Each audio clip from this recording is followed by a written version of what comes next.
Bonjour chers amis, j'espère que vous allez bien. Dans cette vidéo, je vais traiter avec vous un exercice sur la fonction logarithme népérien, dans lequel on va résoudre des équations et inéquations contenant des logarithmes népériens. Cette vidéo est dédiée aux étudiants deuxième année bac, sciences mathématiques et sciences expérimentales.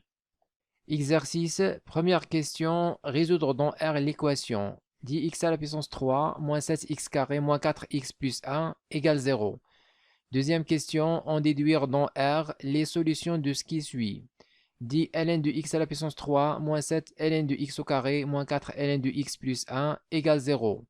10 ln de x à la puissance 3 moins 7 ln de x au carré moins 4 ln de x plus 1 supérieur strictement à 0.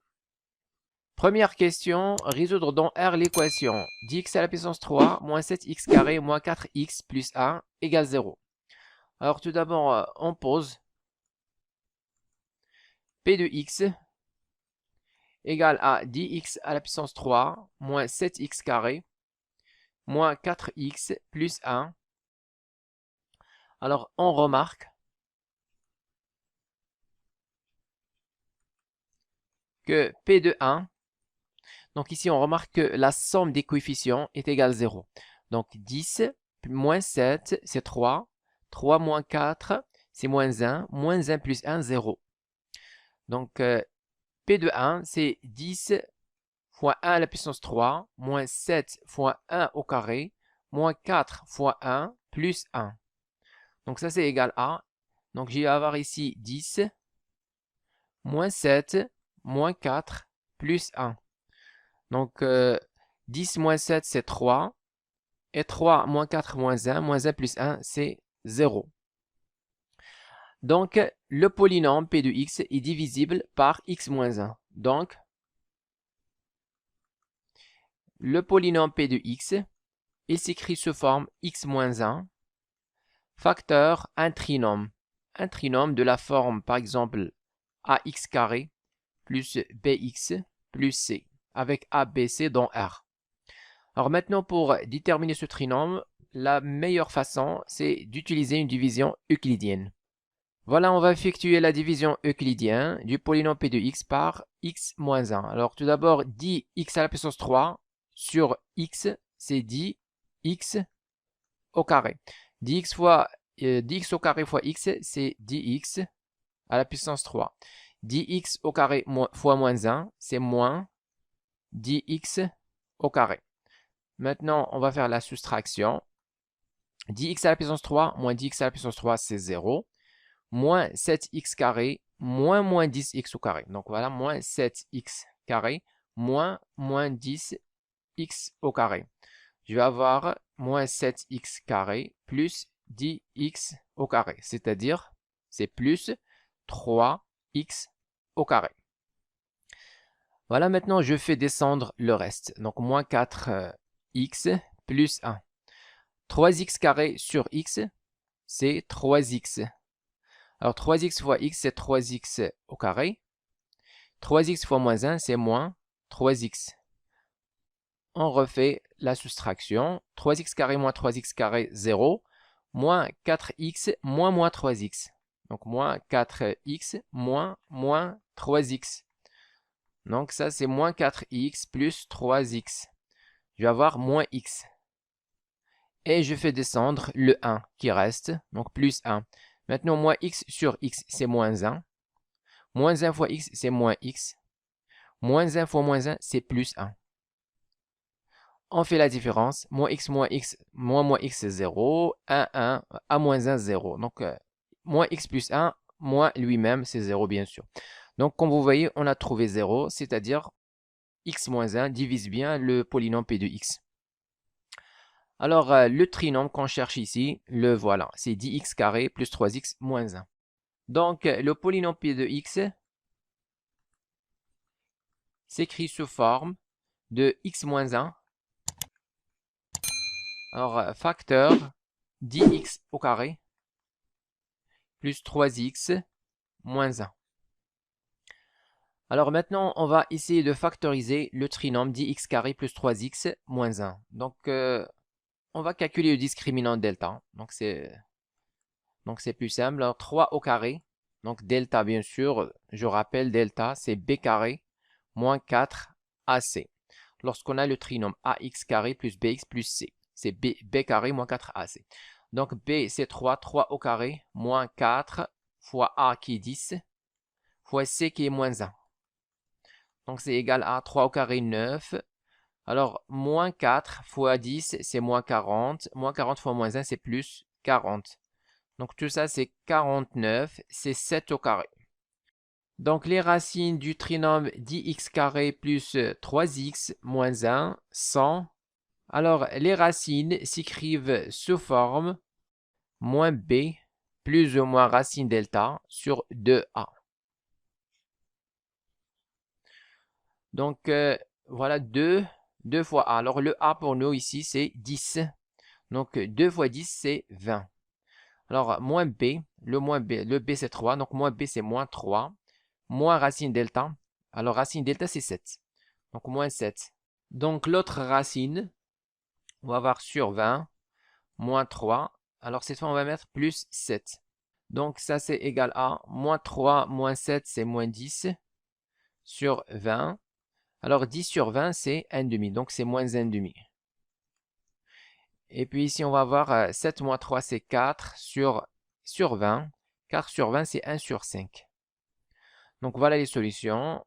Donc les solutions de ce trinôme, bien les racines, plutôt les racines du trinôme, x dit x carré plus 3x moins 1, c'est moins 1,5 et 1 sur 5. D'où le polynôme p de x s'écrit sous forme. Donc ici on va tout d'abord factoriser par 10. Donc on va avoir 10 facteur x moins 1, donc facteur x carré plus 3 sur 10, x moins 1 sur 10. Donc le polynôme p de x est égal à 10 facteur x moins 1. Donc voilà, maintenant les solutions, bien les racines de ce trinôme, c'est moins 1,5 et 1 sur 5. C'est-à-dire, il s'écrit sous forme x moins 1,5, c'est-à-dire x plus 1,5, facteur x moins 1 sur 5. Donc voilà la forme factorisée du polynôme p de x. Alors maintenant, on revient à l'équation de départ. Alors on nous demande de résoudre dans R l'équation d'x à la puissance 3 moins 7x carré moins 4x plus 1 égale 0. C'est-à-dire l'équation p de x égale 0. Alors, soit x dans R. Alors, p de x est égal 0, équivalent à. Donc, on va écrire ça. 10 facteur x moins 1, facteur x plus 1,5, facteur x moins 1 sur 5 égale 0. Donc, équivalent à. Alors, donc ici, on va avoir x moins 1 égale 0, au x plus 1,5 égale 0, au x moins 1 sur 5 égale 0, équivalent à x moins à l'autre côté, donc x égale 1, au x 1,5 l'autre côté, c'est moins 1,5, donc x égale moins 1,5, au x, donc moins 1 sur 5 l'autre côté, c'est 1 sur 5. Alors, au x égale 1 sur 5. Donc, voilà les solutions de l'équation p de x égale 0. Donc, on écrit les solutions S. Donc, on va avoir moins 1,5, 1 sur 5 et 1.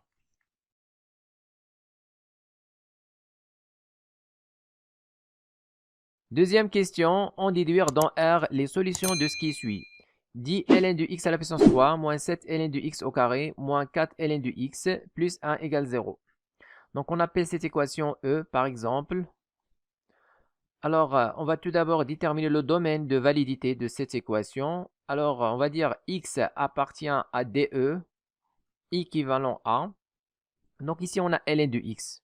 Donc il faut que x soit strictement positif. Donc DE égale à 0 plus l'infini.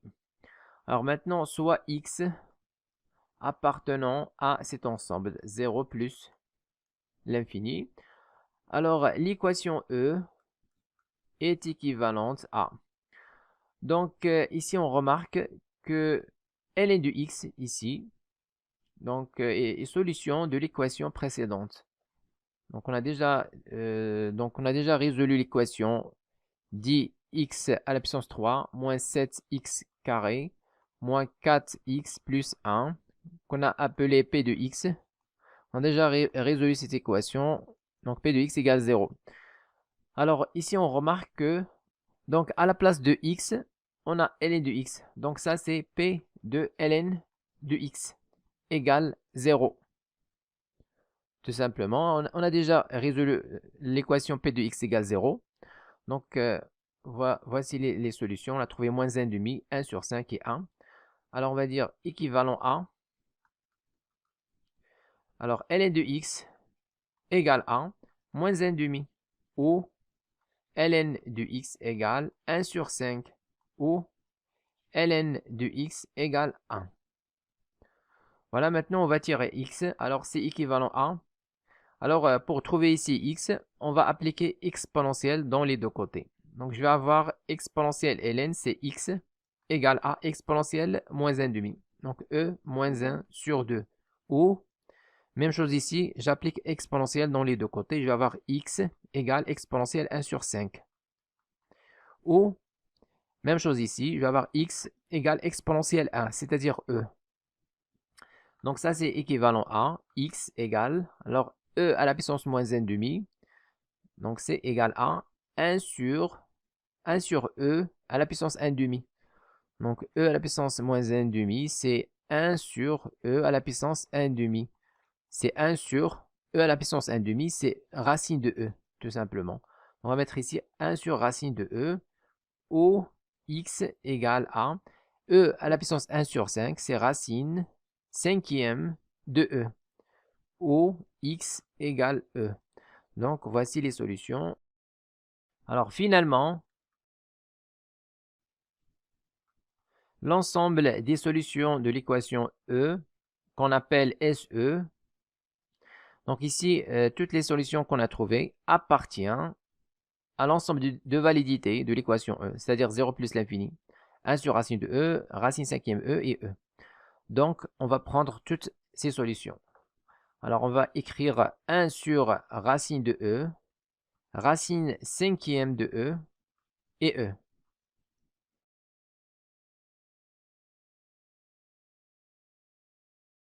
Alors maintenant, on nous demande de résoudre l'inéquation dit ln du x à la puissance 3 moins 7 ln du x au carré moins 4 ln du x plus 1 strictement supérieur à 0. Donc on appelle cette inéquation I par exemple. Alors tout d'abord, on va déterminer l'ensemble de validité de cette inéquation. Toujours, c'est 0 plus l'infini. Donc on va dire directement soit x appartient à l'intervalle 0 plus l'infini. Alors l'inéquation I est équivalente à, donc comme vous voyez ici, donc on a déjà considéré le polynôme P de x, dit x à la puissance 3 moins 7x carré moins 4x plus 1. Donc en fait ici on a P de ln du x supérieur strictement à 0. On a déjà factorisé le polynôme P de x. Donc on a trouvé, voilà, on a déjà factorisé le polynôme de P de x. On a trouvé 10x moins 1, facteur x plus 1,5, facteur x moins 1 sur 5. Donc on va mettre ici 10. Alors à la place du x, on va mettre ln du x bien sûr. Donc ln du x moins 1, facteur ln du x moins 1 sur 5, facteur ln du x plus 1 demi, supérieur strictement à 0. Alors pour déterminer le signe de ça, donc on va dresser le tableau de signes. Le tableau de signes de, donc ln du x moins 1, ln du x moins 1 sur 5, ln du x plus 1 demi. Donc voilà le tableau de signes. Donc ici x varie de 0 à plus l'infini. Ici on place ln du x moins 1, ln de x plus 1 demi, ln du x moins 1 sur 5. Et le produit P de ln du x. Donc c'est-à-dire le produit. Alors maintenant, pour déterminer le signe de ln du x moins 1 par exemple, alors tout d'abord, ln du x moins 1 il s'annule en, on a déjà vu ça, donc ici, ln du x moins 1 égale 0, c'est-à-dire que ln du x égale à 1, c'est-à-dire que x égale e. Donc, ln de x moins 1 s'annule quand x est égal e. Alors, pour déterminer le signe de ln de x moins 1, donc c'est simple. Alors, en général, si on a ln de x moins ln de a, alors le signe de ça, c'est exactement le signe de x moins 1. Car la fonction ln de x est strictement croissante. Donc, si x supérieur strictement à 1, alors c'est équivalent à ln de x supérieur strictement à ln de 1. Ce qui veut dire que si x est moins 1 supérieur strictement à 0, c'est équivalent à dire que ln de x moins ln de a est strictement positif. Donc, comme vous voyez, x moins a a le même signe que ln de x moins ln de a. Même chose si on a inférieur à 0, on va avoir la même chose. Alors, ici, on a ln de x moins 1. Alors, ln de x moins 1. Alors, 1, c'est ln de e. Donc, c'est quoi le signe de ça? C'est exactement le signe de x moins e. Alors, quand est-ce que x moins e est négatif? C'est lorsque x est inférieur à e. Donc, on va mettre signe moins, signe moins, signe moins. Et on va mettre signe plus à droite de e. Alors maintenant, ln de x plus 1 demi, on va procéder par la même façon. Donc, ln de x plus 1 demi s'annule quand x est égal. On a déjà vu ça. Donc, on voit ici, ln de x plus 1 demi s'annule quand ln de x est égal à moins 1 demi. Donc, voilà, ln de x plus 1 demi égale 0. 1 demi de l'autre côté, on va avoir ln de x égale moins 1 demi. Et puis, on a vu que c'est lorsque x est égal à 1 sur racine de e. Donc voilà, ln de x plus 1 demi s'annule lorsque x est égal à 1 sur racine de e. Voilà, même chose. Donc ici, on a ln de x et 1 demi. Donc moins. Alors 1 demi, c'est ln de 1 sur racine de e.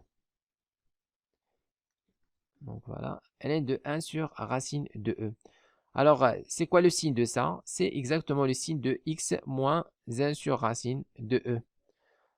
Alors, quand x est inférieur à 1 sur racine de e, on va avoir ln de x plus 1 demi négatif et positif à droite de 0.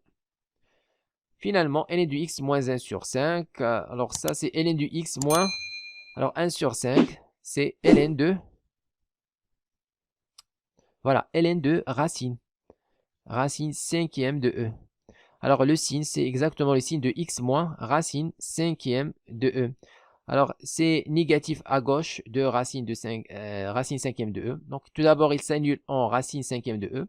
Alors, négatif à gauche et positif à droite. Maintenant, on détermine le signe de P de ln de x. Moins fois moins fois moins 3 fois, c'est moins. Moins fois moins plus fois plus, c'est plus. Moins fois plus plus, c'est moins. 3 plus, c'est plus. Voilà le signe de P de ln de x. Alors, quand est-ce que P de ln de x est strictement positif? C'est lorsque x appartient à l'intervalle 1 sur racine de e, racine cinquième de e ouvert, union l'intervalle e plus l'infini. Alors, on déduit l'ensemble des solutions de l'inéquation SI. Donc, c'est l'intervalle 1 sur racine de e, racine cinquième de e.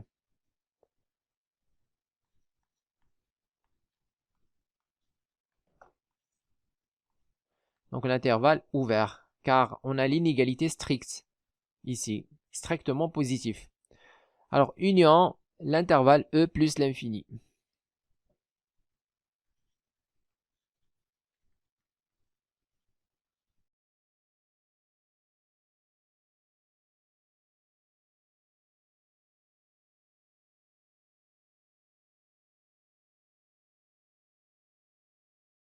Écrivez-moi vos remarques dans les commentaires et n'oubliez pas de cliquer sur j'aime si vous appréciez notre contenu et de s'abonner à notre chaîne YouTube. C'est absolument gratuit pour recevoir de nouvelles vidéos.